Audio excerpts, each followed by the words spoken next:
ایک دم سے ماموں بتاتے ہیں کہ ہم لوگوں کی نظر پڑی تو نہر جس جگہ پر ہم لوگ بیٹھے تھے، دوپہر کا ٹائم تھا، دوسری طرف بہت گھنے درخت تھے، ہم لوگوں سے تقریباً آدھا کلومیٹر دور کر لیں۔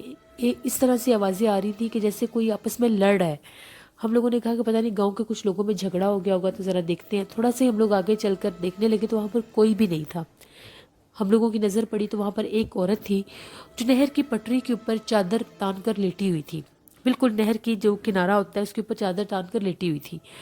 انہیں بڑا عجیب لگا، ان لوگوں نے یہ سمجھا شاید کوئی لڑائی ہوئی ہے تو کسی کو مار کر یہاں پر پھینک گئے ہیں یا پتہ نہیں کیا معاملہ ہے۔ اس کے جو بال تھے سر کے، وہ پانی میں، نہر کے پانی تک میں نیچے تک جا رہے تھے، اور وہ نہر کے باہر کنارے پر لیٹی ہوئی تھی چادر اوپر کر کے۔ ماموں کہتے ہیں بڑی عجیب یہ سچویشن لگی کہ یہ کیا معاملہ ہے، ابھی لوگوں کے بولنے کی آواز آ رہی تھی، یہاں پر تو کوئی انسان نہیں ہے، پھر یہ عورت کون ہے؟ تھوڑا سا جو ہی وہ کنارے کی دوسری طرف تھی، اب وہ جو نہر کو دوسری طرف جانے والی پل تھی وہ کافی زیادہ آگے تھی، اگر وہ اس کو کراس کر کے بھی جاتے تو اس تک آنے میں انہیں کافی ٹائم لگ جاتا۔ انہوں نے آواز دے کر پوچھا وہاں پر کون لیٹا ہوا ہے؟ وہ بالکل ٹس سے مس نہیں ہوئی، ایسا لگا کہ جیسے اس نے ہلکی سی چادر اٹھائی ہے، پھر اس نے چہرے کے اوپر چادر کر لی، چہرہ نہیں اپنا دکھایا اس نے۔ ماموں کو یہ تسلی ہوگی کہ چلو یہ جو کوئی بھی ہے ہوش میں ہے، زندہ ہے، ٹھیک ہے۔ ماموں کہتے ہیں جو ہی میں واپس پلٹا، میں نے اس کو کہا کہ میں بتا دیتا ہوں کہ تمہارے بال پانی میں جا رہے ہیں تو کوئی چیز وغیرہ نہ کاٹ جائے تمہیں۔ ماموں کہتے ہیں جو ہی میں پیچھے پلٹا وہ عورت غائب، وہاں پر کوئی عورت نہیں تھی۔ اتنی ہی دیر ہوئی ہوگی کہ میں نے اس کی طرف کمر کی اور مجھے اس بات کا خیال آیا ہے، جو ہی میں پیچھے پلٹا وہ عورت وہاں پر نہیں تھی۔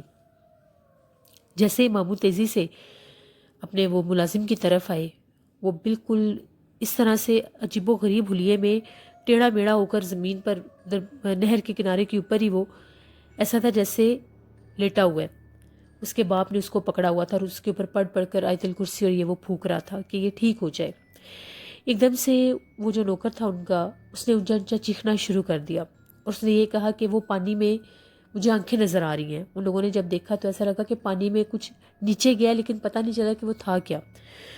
وہ لوگ پہلے ڈرے ہوئے تھے کہ یہ اس کی تو حالت پہلے ٹھیک نہیں ہے، اب اس کو کیا ہو گیا ہے۔ اس میں ایک دم سے اتنی طاقت آ گئی، اس نے ماموں کو بھی دور دھکا دے دیا اور اپنے باپ کو بھی دور اٹھا کر پھینک دیا، اور خود تیزی سے بھاگتا ہوا انہی درختوں کی طرف چلا گیا جس طرف ماموں نے وہ عورت لیٹی ہوئی دیکھی تھی۔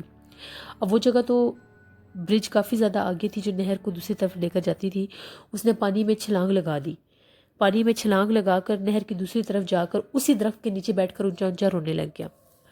ماموں اور اس کے جو والد صاحب تھے وہ نہر کی اس طرف تھے۔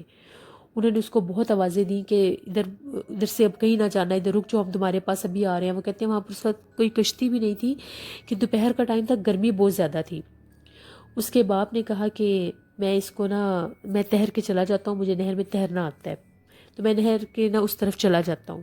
ابھی وہ یہ کہہ رہے تھے، وہ درخت کے پیچھے، جو اس کو ایسا لگا کہ درخت کے پیچھے سے کسی نے بلایا ہے، وہ اس طرف فیس کر کے باتیں کرنے لگ گیا، اور اس کے ساتھ ایسا لگا کہ کہیں نہر کے نیچے اتر کر بھاگ گیا ہے۔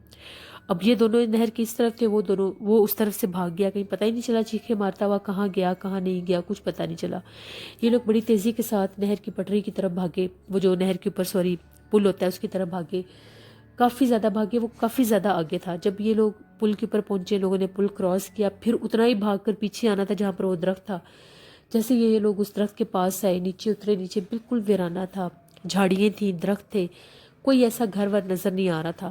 بڑی انہوں نے آوازیں دی کہ تم کہاں ہو، اس کو آوازیں دیتے رہے، ڈھونڈتے رہے۔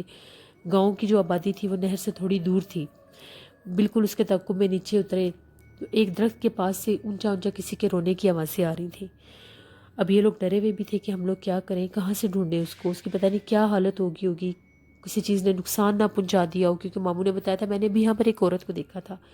جیسے وہ لوگ آگے گئے تو وہ ایک درخت کے نیچے وہی ان کا جو ملازم تھا وہ ایسے بیٹھ کے رو رہا تھا اونچا اونچا، اور کہہ رہا تھا مجھے چھوڑ دو، مجھے چھوڑ دو۔ جو ہی یہ لوگ اس کے پاس آئے، انہوں نے اس کو پیار سے سمجھایا کہ یہاں سے بھاگنا نہ، ہماری بات سنو، تمہیں کیا ہوا ہے۔